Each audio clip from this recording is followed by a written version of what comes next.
Now, my second question is, like, you mentioned earlier that you didn't really start to, develop your changeup, curveball, and breaking balls and stuff like that until you got to UH. Mm-hmm. Do you think this really forced you to have to do that? Yep. Because now, like you said, your cap is at 90%, right? You don't want to go crazy, right? Yep. You don't want to feel like you're getting hit by a bus after the game. So, like, talk about that a little bit. Was that a challenge for you at this stage, or? It was. Yeah. It was challenging because I had to start pitching without my ego.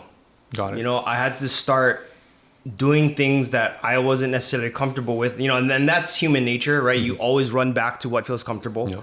But it took a lot of, me kind of sitting down with myself and, my physical therapist, Pat Ariki at Sports Medicine Hawaii, and coaches and really sitting me down and being like, dude, the way you are pitching right now is not gonna, and like, yeah, we love that you're back. We love that, your arm feels good now, and we love that your fastball's somewhat back. But if you were to go into battle with that, you would get, your outings would be a lightning show, would be fireworks. Yeah.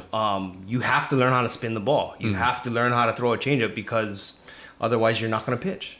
And so that's what I had to sit down and learn, and a lot of it was just tinkering around, and during batting practice where pitchers aren't doing anything is like, hey, dude, catch this. Yeah. Did that look good? What'd that look like? Yeah. And then that's kind of where it starts, and then figuring out, okay, this grip feels good. This, this arm action or this whatever gives me the depth that I need. So, that's why I needed to, that's why I felt like, where I am today, like you said earlier, right? It's like all of our experiences factor into what we're doing today. And so today, like, I require all of my pitchers to learn how to throw a changeup. Got it.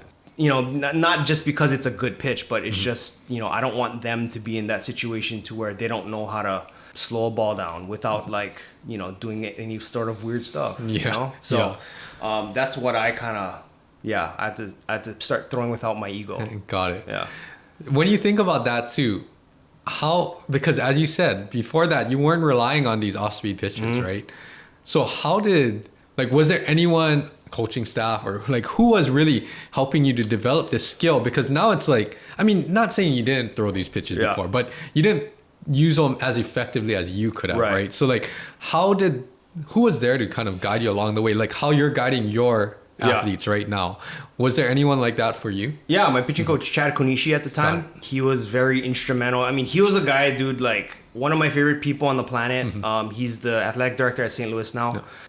I talked to him not today, like how we were, 15 years ago. Our conversations are very the same. He was always in my corner.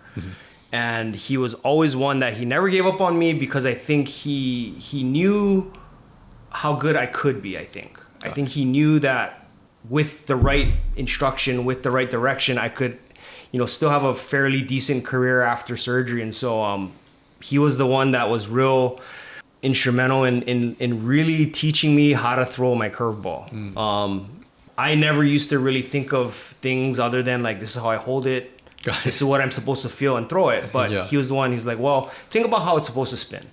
What does a proper curveball look like in your head? And then, then it was playing catch with it. Then it was just, okay, sitting in the airplane as we're flying to Louisiana Tech, just like holding the baseball and flipping a ball while I'm in the chair, So he was somebody that really helped me. I'm sure you impart a lot of that on the athletes and the pitchers that you work with today, right? The ones that need that type of instruction. Yes.